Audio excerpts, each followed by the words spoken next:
Hello friends, मैं फिर आपका अकाउंटेंसी फीवर चैनल में आपके सामने और मेरा नया वीडियो नंबर 15 जो गुडविल टॉपिक को कैरी करेंगे। इसमें कैपिटलाइजेशन मेथड हम लोगों का बच गया था, ये हम लोग आज कंप्लीट करेंगे। कैपिटलाइजेशन मेथड से गुडविल का कैलकुलेशन कैसे करेंगे। तो कैपिटलाइजेशन मेथड में दो मेथड यहाँ एक्सप्लेन किया गया है, capitalisation of average method, capitalisation of super profit method. अब इसका एवरेज मेथड में क्या फार्मूला है, average profit into 100 upon normal rate of return, super profit into 100 upon normal rate of return. ये दो फार्मूले हैं। अब हमें ये समझना है कि ये कैपिटलाइजेशन मेथड क्या होता है। कैपिटलाइजेशन शब्द का मीनिंग निकालना है। ये जो हमारा एवरेज प्रॉफिट शो किया गया होता है या सुपर प्रॉफिट शो किया गया होता है, इस एवरेज प्रॉफिट या सुपर प्रॉफिट जो दिख रहा है उस अमाउंट को, उस एवरेज प्रॉफिट को पाने के लिए हमको कितना कैपिटल इन्वेस्टमेंट करना चाहिए था, यानी कि according to average profit how much amount of capital is to be invested into the form. कितना कैपिटल हमको इन्वेस्ट करना चाहिए था, मेरा अभी एट द टाइम कितना कैपिटल इन्वेस्टमेंट है और एवरेज प्रॉफिट के अनुसार हमारा कैपिटल कितना होना चाहिए था। इसी तरह से हमारा नॉर्मल प्रॉफिट कितना हमने एक्सपेक्ट किया था, सुपर प्रॉफिट कितना ओवर प्रॉफिट हमको हुआ, एक्चुअल में कितना हमको प्रॉफिट नॉर्मल से ज़्यादा हुआ, वो हमारा सुपर होता है। आप पहले इसको जान चुके हैं। तो सुपर प्रॉफिट जो एक्स्ट्रा हमने कमाया, उसको कमाने में हमने कितना एक्स्ट्रा कैपिटल लगाना चाहिए था जो मेरा बच गया। तो उसी सुपर प्रॉफिट को कैपिटलाइज करना, उसी सुपर प्रॉफिट जो एक्सेस प्रॉफिट आया उसको अगर हम कंप्लीट 100% वैल्यू में ट्रांसफ़र करें तो ये देखा जाएगा कि कितना कैपिटल की ज़रूरत थी और कितना कैपिटल हमने इंट्रोड्यूस एक्चुअल किया है। तो इसी पे हमारा ये फार्मूला बना हुआ है। फार्मूले आपके सामने दिख रहे हैं। एक क्वेश्चन लेते हैं, इस क्वेश्चन से हम लोग इस टॉपिक को समझेंगे। एक क्वेश्चन है, calculate goodwill from capitalisation method, from capitalisation of average profit and from super profit. Calculate goodwill from capitalization of average profit and from capitalization of super profit from following data. क्या information हमको मिला हुआ है, तो actual average profit is given into the question. आपको average profit पहले भी बताया जा चुका है कि ये 2, 3, 4 साल के जो टोटल प्रॉफिट होते हैं, एक्यूमुलेटेड प्रॉफिट होते हैं, उनको उन नंबर्स ऑफ ईयर से डिवाइड कर देते हैं तो एवरेज प्रॉफिट आ जाता है। तो एवरेज प्रॉफिट 72,000 दिया हुआ है। Normal rate of return is 10% on amount invested into business as capital. Normal rate of return आप सुन चुके हो, समझ चुके हो बात। इसमें क्या होता है कि हमें उस बिजनेस से नॉर्मल की कितना प्रॉफिट का एक्सपेक्टेशन था before starting any business, when capital invested into business, how much profit is expected from that business is called normal rate of return. And और क्या हमको दिखाई दे रहा है, एसेट्स। तो एसेट हमारा दिख रहा है 9,70,000, लायबिलिटी दिख रहा है 4 लाख रुपीज। आप बताओ, जब आप 11th क्लास में आपने देखा कोई भी बिजनेस हम स्टार्ट करते हैं तो फर्स्ट रिक्वायरमेंट होता है कैपिटल, और 3 फैक्टर्स वहाँ काम करते हैं, assets, capital and third is liability. ये 3 फैक्टर्स होते हैं। मैं समझ सकता हूँ कि आपको पता होगा कि capital is the most important factor into any business. That's why first of all we should find out the value of capital which is not given into this question. Asset is given, liability is also given, but the amount of capital invested into business is not given into this question. It means first of all we should calculate the amount of capital invested into business, means capital हम लोग इसको solve करते हैं। और क्या सबसे पहले capital actually invested ये हम निकाल लेते हैं। तो कैपिटल एक्चुअली कितना इन्वेस्टेड है वो कैसे निकालेंगे, तो उसके लिए हम देखेंगे एसेट्स, आपने अकाउंटिंग इक्वेशन देखा है 11th में, एसेट्स माइनस लायबिलिटीज, और इसके हिसाब से अगर देखें तो क्या हो जाएगा, एसेट दिया हुआ है 9,70,000 रुपीज माइनस लायबिलिटी दिया हुआ है 4 लाख रुपीज। तो इस तरह से हमको पता चल गया 5,70,000 rupees capital invested into this business at that time. इस टाइम हमारे पास बिजनेस में 5,70,000 रुपीज कैपिटल इन्वेस्टेड है। अब कैपिटल अगर 5,70,000 रुपीज है तो normal rate of return on that capital would be, यानी कितना प्रॉफिट होना चाहिए नॉर्मली, तो नॉर्मल प्रॉफिट यहाँ हम निकाल लेते हैं नॉर्मल प्रॉफिट।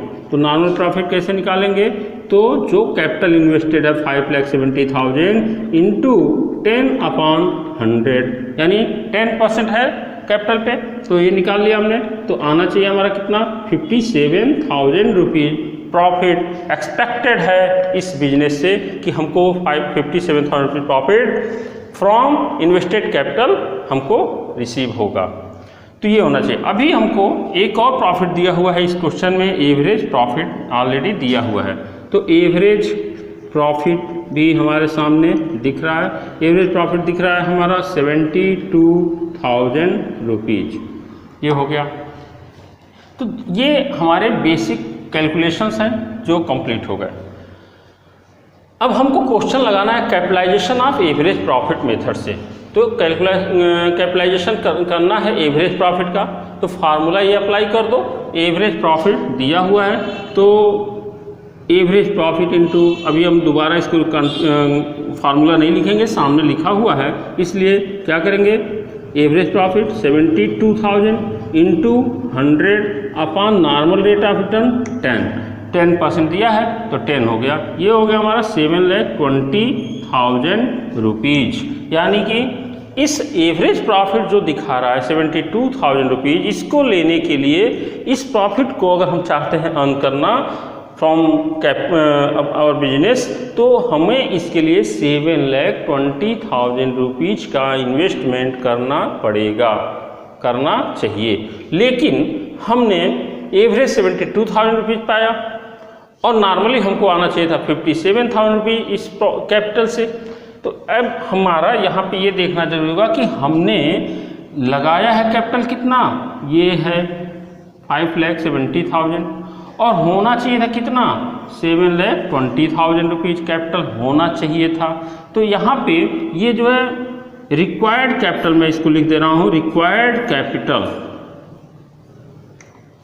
72,000 रुपीज के एवरेज प्रॉफिट को लेने के लिए अगर 10% का रिटर्न आता है तो हमको 7,20,000 रुपीज कैपिटल लगाना चाहिए था।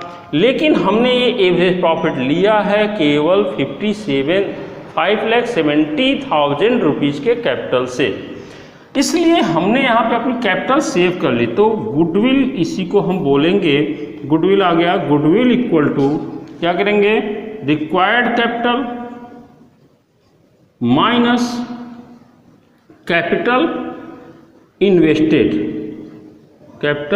इन्वेस्टेड। तो इस तरह से रिक्वायर्ड कैपिटल है 7,20,000 माइनस कैपिटल इन्वेस्टेड, अगर बात करें तो हो गया हमारा 5,70,000 रुपीज।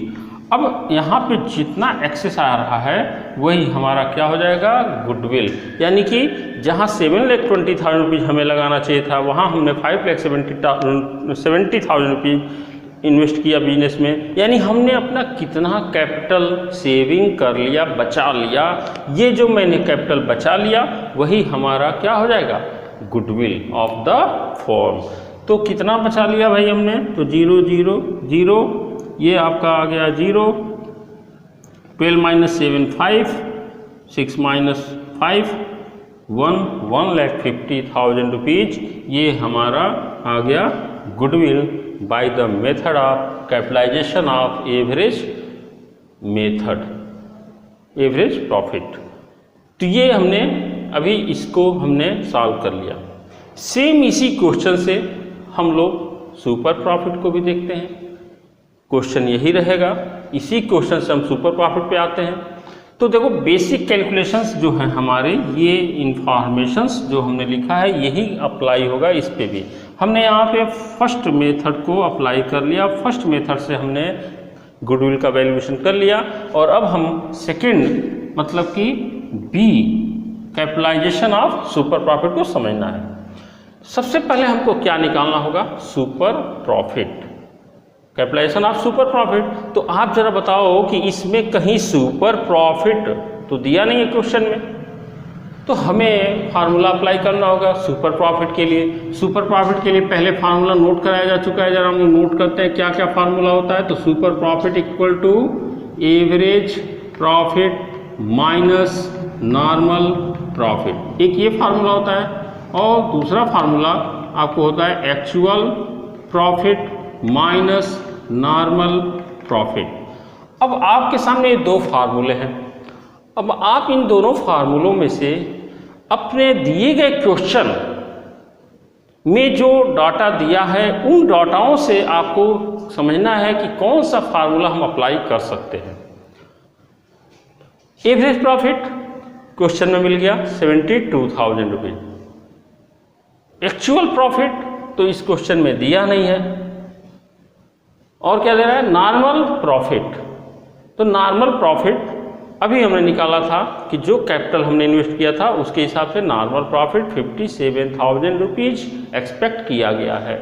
दैट मीन्स हम यहाँ सुपर प्रॉफिट को निकालने के लिए ये फार्मूला अप्लाई करेंगे, और इसके हिसाब से अगर निकाल लें तो एक्चुअल प्रॉफिट एवरेज प्रॉफिट हमको मालूम है 72,000 रुपीज दिया हुआ है। नॉर्मल प्रॉफिट कह रहा है 57,000 रुपीज, ये हो गया। तो हमारा क्या आ जाएगा भाई? Super profit. सुपर प्रॉफिट कितना आ गया? तो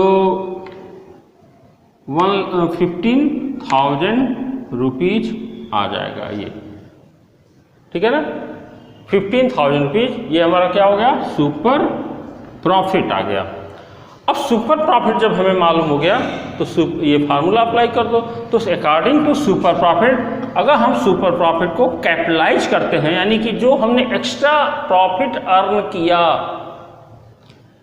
अगर देखा जाए तो एवरेज प्रॉफिट मेरा ज़्यादा है, 72,000 होना चाहिए था, हुआ है, जबकि नॉर्मल प्रॉफिट 57,000 रुपीज हमने एक्सपेक्ट किया था। तो 57,000 rupees according to capital invested हमको मिलना चाहिए था, लेकिन हमने तो कुछ ज़्यादा अर्न कर लिया, यानी कि 15,000 रुपीज हमने एक्सेस प्रॉफिट अर्न किया। जो नॉर्मल से ऊपर प्रॉफिट होता है, जो हमारी उम्मीद से ऊपर होगा वही तो सुपर होगा। तो नॉर्मल हमने ये सोचा, और ऊपर 72,000 दिख रहा है, इससे ये ज़्यादा हो गया, यानी हमने कितना ज़्यादा अर्न किया वो सुपर प्रॉफिट आ गया। अब इसी सुपर प्रॉफिट को लेकर हमने एक फार्मूला अप्लाई करते हैं। तो यहाँ पे कैपिटलाइजेशन ऑफ सुपर प्रॉफिट, अब हमने कैपिटलाइज करना है। तो 15,000 इंटू 100/10, ये हो गया नॉर्मल रेट ऑफ रिटर्न। और इस तरह से अगर देखा जाए तो हमने निकाल लिया 1,50,000 रुपीज, यानी यहाँ पे अगर जो 15,000 रुपीज का हमने एक्सेस प्रॉफिट अर्न किया है, उसको कमाने के लिए, उसको अर्न करने के लिए हमको 1,50,000 रुपीज और कैपिटल का इन्वेस्टमेंट करना चाहिए था, लेकिन हमने वो कैपिटल लगाया नहीं और हमको सुपर प्रॉफिट भी हो गया, एक्स्ट्रा प्रॉफिट भी हो गया जो मेरा एक्सपेक्टेशन था। तो मैंने इतना पैसा जो बचा लिया वही हमारा क्या हो जाएगा? गुडविल। तो मेथड हमने चाहे एवरेज प्रॉफिट का मेथड लेकर के अगर हम कैपिटलाइज करते हैं या सुपर प्रॉफिट का मेथड लेकर कैपिटलाइज करते हैं, तो दोनों से हमारा आंसर सेम आएगा। तो इस तरह से आज हमारा ये टॉपिक सुपर प्रॉफिट से और एवरेज प्रॉफिट से जो कैपिटलाइज करके गुडविल का वैल्यूएशन होना चाहिए था वो हमने आज कंप्लीट कर लिया। और आज गुडविल का topic, method of calculation of goodwill का टॉपिक कंप्लीट हो चुका है। नेक्स्ट टॉपिक हम नेक्स्ट वीडियो में आपके सामने लेकर आएंगे। बट आप अपने एजुकेशन पे, नॉलेज पे, स्टडी पे अवेयर रहो और जो भी प्रॉब्लम्स आते हैं आपको आपके टॉपिक्स को डिस्कस करने में, स्टडी करने में, वो टॉपिक्स आप हमसे हमारे अकाउंटेंसी फीवर चैनल के माध्यम से कमेंट बॉक्स में शेयर करो। मैं आपको उसका रिप्लाई करूँगा। बेटर से बेटर तरीके से मैं आपके सामने उस चीज़ों को पुटअप करूँगा। ये वीडियो हमारा यहाँ पे क्लोज होता है। Thank you very much.